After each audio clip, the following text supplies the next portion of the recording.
Eu vou começar esse vídeo aqui publicando um extrato de uma fala do Bolsonaro publicado no Twitter do Sam Pincher, que ele mostra aqui a relação do Bolsonaro, né, ele falando sobre a vacina.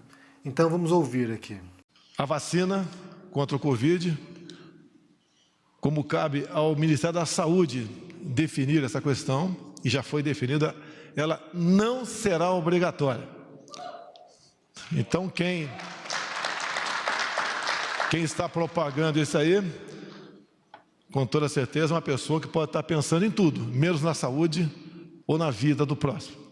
Dizer mais ainda, nas palavras do ministro da Saúde, que tive com ele há pouco tempo, ele é bem claro que qualquer vacina aqui no Brasil, Ricardo Barros, tem que ter a comprovação científica e, mais ainda,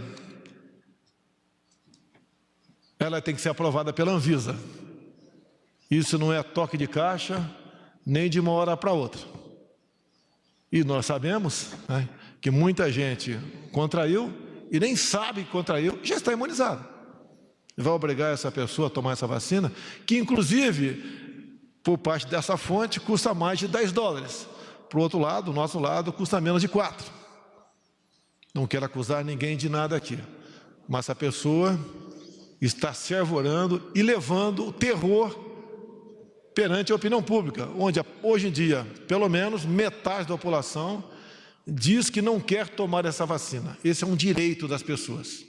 Ninguém pode, em hipótese alguma, obrigá-las a tomar essa vacina. Basicamente o que a gente tem aqui é o Bolsonaro dizendo que ele não vai tornar obrigatória a vacina para o coronavírus, que ele não tem como forçar os brasileiros a fazer isso. E o que eu quero fazer com vocês é explicar o contexto em que isso se insere e o que está por trás das intenções do Bolsonaro, na minha interpretação, obviamente, né? Naquilo que eu leio desse cenário, dado o modo como o Bolsonaro lidou durante toda a pandemia com o coronavírus. Então, só para recapitular aqui, primeiro você tem o Bolsonaro negando a pandemia, dizendo que era um resfriadinho, que era uma gripezinha, que poucas pessoas iam morrer, e aqui você tem aqui isso disseminado em vários escalões do governo, contrariando, na verdade, a OMS, a Organização Mundial da Saúde, e contrariando também, na época, o ministro da Saúde, que era o Luiz Henrique Mandetta. A gente viu recentemente aqui, quando o Mandetta foi no Roda Viva, ele dizendo, basicamente, bem, com todas as palavras, na verdade, que o governo Bolsonaro, que o Bolsonaro é um negacionista da ciência. Então, disso não há dúvida. O próprio ministro, o ex-ministro da Saúde, dizendo isso. O Bolsonaro é um negacionista da saúde e isso só corrobora, isso só confirma tudo aquilo que a gente já viu durante a pandemia.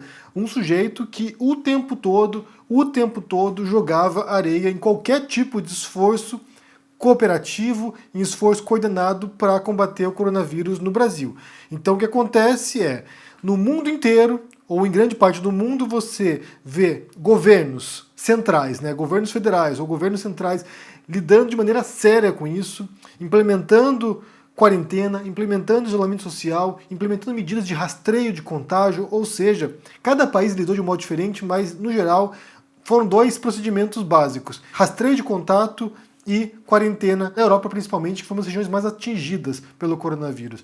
Eu estou aqui na Espanha, que foi um dos países mais afetados pelo coronavírus. A gente está com receio agora, para ser bem sincero para vocês aqui, a gente está com receio que vai ter um novo lockdown aqui na Espanha em breve, talvez não nacionalmente, mas certamente em algumas regiões já está acontecendo, algumas cidades espanholas já estão fechadas de novo, então a gente acha que talvez em mais algumas semanas, onde a gente mora, que é a Comunidade Valenciana, pode ser que feche também mais uma vez. Então, os países adotaram essas medidas de contenção inicialmente, né, para evitar o contágio e tentar usar outras medidas como máscaras, como álcool gel, tentar evitar que a doença se disseminasse. No Brasil, o que aconteceu foi o seguinte: o Bolsonaro lavou as mãos, os governadores e prefeitos, isso foi uma decisão do Supremo, né, que dizia que essa competência era concorrente, ou seja, municípios, governos estaduais e governo federal, eles podiam ter diferentes medidas para controlar o coronavírus, mas o ideal seria, na verdade, que o governo federal empreendesse esforços de coordenação desses diferentes métodos de combate ao coronavírus para que houvesse um esforço nacional, para que houvesse algo algum planejamento central disso, e não aconteceu. O Bolsonaro lavou as mãos e você viu diferentes estados e municípios tentando se virar nos 30 para lidar com o coronavírus. Então o Bolsonaro foi alguém que não apenas não ajudou no combate, como atrapalhou sistematicamente. Todos os dias ele falava alguma asneira, alguma merda na televisão para levar a população ao caos. Foi um governo de caos. Então isso foi o que a gente viu. Nesse momento, quando ele começa a atrapalhar mais do que ajudar, bem, eu não sei nem se ele chegou a ajudar, mas quando ele mais atrapalha do que ele ajuda, nós viemos aqui e dissemos o seguinte, e aqui diferentes analistas também disseram isso, né? O que o Bolsonaro queria fazer? Qual era a intenção dele? Ele queria lavar as mãos, ou seja, tirar de si a culpa e jogar, transferir a batata quente para os governadores. Então, caso acontecesse a desgraça, que aconteceu na verdade, né, são mais de 150 mil mortos no Brasil até agora, caso acontecesse a desgraça, o Bolsonaro teria para onde apontar o dedo. Olha só, foram os governadores e prefeitos.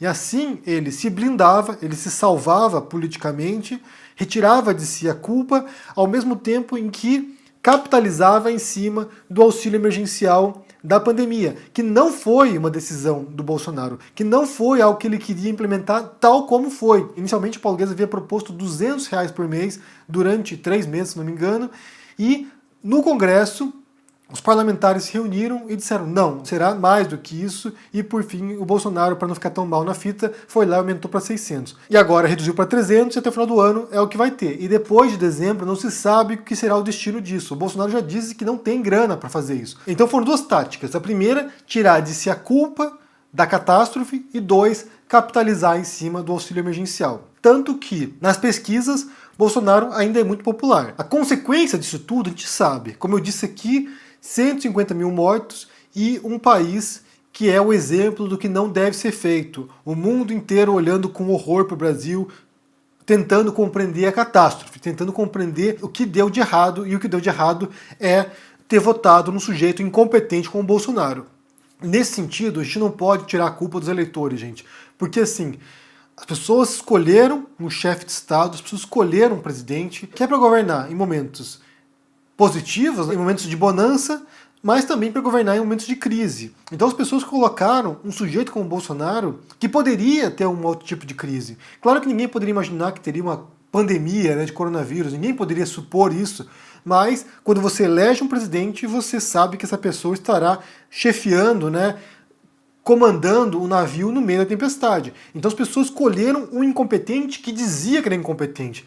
O Bolsonaro nunca escondeu isso também, ele dizia o tempo todo, eu não sei, eu não sou economista, eu não sou médico, eu não sou não sei o que lá, o que eu vou fazer vai escolher uma equipe técnica para cuidar desse tipo de assunto. E quando tem uma pandemia, em vez de fazer isso, ele vai lá e faz o quê? Ele demite um ministro, que foi o Mandetta, e depois põe o segundo, que foi o Tait, que simplesmente jogou a toalha, não tinha como ele fazer nada, dado o caráter negacionista do governo. E agora põe um militar que só é um pau-mandado do Bolsonaro. É claro que o eleitor, ao escolher um sujeito como o Bolsonaro, sabia que, numa circunstância como essa, deveriam saber pelo menos, que esse seria o caos que a gente teria. Então, primeira coisa. A segunda coisa é agora em relação à vacina. O que acontece? Então você tem um arquirrival do Bolsonaro, que é o João Dória, que é o governador de São Paulo, que paralelamente ao esforço federal, né, do governo federal de buscar uma vacina, que no caso do governo federal é a vacina de Oxford, o João Dória resolveu investir na vacina chinesa, a Coronavac. Essa semana o João Dória aparece dizendo que para dezembro ele já terá a vacina e começará a distribuí-la para São Paulo e para o Brasil também. Isso já foi contestado hoje mesmo, agora há pouco, mas o que acontece? O Bolsonaro sabe, do mesmo modo que ele sabia que a culpa da pandemia, da catástrofe, cairia nas costas de governadores e prefeitos, ele sabe que, se nesse caso em particular, se essa vacina do Dória, né, essa vacina do Dória não, mas essa vacina na qual o Dória está apostando, se essa vacina der certo e atingir todo o Brasil e funcionar, que quem vai receber o ganho político disso será o João Dória. E isso vai comprometer, isso vai vir forte contra o Bolsonaro na futura eleição de 2022. Então o Bolsonaro agora começa a jogar areia, não apenas nos esforços de combate ao coronavírus, mas também no esforço agora da vacina chinesa, dessa vacina, Coronavac, começa a jogar areia nisso também, porque ele sabe que se isso der certo, vamos supor que ele põe lá uma obrigatoriedade de vacinar as pessoas. Essa vacina será um crédito político do Dória e uma perda política para o Bolsonaro. Então ele precisa agora se movimentar para dizer o seguinte, não sabemos se vai funcionar ou não. É claro que a gente não sabe se vai funcionar também. Essa é uma outra questão, é uma questão científica, uma questão médica que não tem a ver com o Bolsonaro. A gente não sabe se essa vacina vai funcionar, a gente não sabe qual será a eficácia dela, a gente não sabe quando ficará pronta, quando terá os testes clínicos, a gente não sabe nada ainda. Mas, se der certo isso, quem ganha é o João Dória. E aqui não falo da eleição, não, eu falo só no sentido político mesmo, né? Em termos de credibilidade, em termos de reputação, isso será uma armadilha para o Bolsonaro. Então ele precisa agora meio que desacreditar essa vacina do Dória, porque ele sabe que isso o afetará. Então essa é a minha leitura, essa é a minha interpretação. Esse esforço agora anti-vacina do Bolsonaro pode ser em parte um elemento, né? Pode ser em parte um reflexo desse espírito anticientífico dele, mas também pode ser uma estratégia política dele. E eu não penso que o Bolsonaro seja burro nesse sentido. Em termos políticos, ele tem feito manobras que têm nos surpreendido. Muitos de nós esperávamos que ele caísse em 2020, que ele fosse impeachmentado. Eu vi pessoas que davam uma data, não será em março ele cai. Quando começou a pandemia, muita gente dizia a pandemia será um elemento de queda do Bolsonaro. E não foi. Pelo contrário, ele tem dado um laço nas pessoas e tem se agarrado ao poder e se mantido no poder. Então, ele pode sim aproveitar essa circunstância da vacina para tentar agora driblar o João Dória, tentar agora contornar o João Dória, porque, para mim, isso tem mais cara de disputa política do que, de fato, uma disputa científica ou médica, porque o Bolsonaro está cagando para isso, para ser bem sincero. O Bolsonaro, e é preciso dizer com todas as letras aqui, o Bolsonaro é um agente do caos. Ele não está nem aí para nada, gente. Ele quer poder político, ele quer se grudar no poder e o resto que se dane. Então, eu quero saber o que vocês pensam sobre isso aqui, se vocês fazem uma leitura parecida, se vocês têm uma outra leitura agora desse espírito antivacina do Bolsonaro, né? Divida comigo a sua percepção sobre isso no comentário, deixa o joinha, se inscreva no canal aqui, se torne um membro para dar um apoio ou um apoiador no Apoia-se.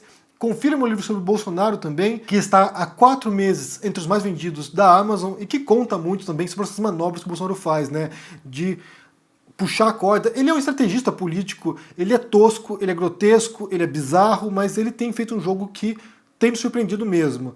Então confira o livro sobre o Bolsonaro e também confira na pré-venda meu livro O Rei dos Judeus sobre o Jesus Histórico. Um grande abraço para vocês e até mais. Tchau!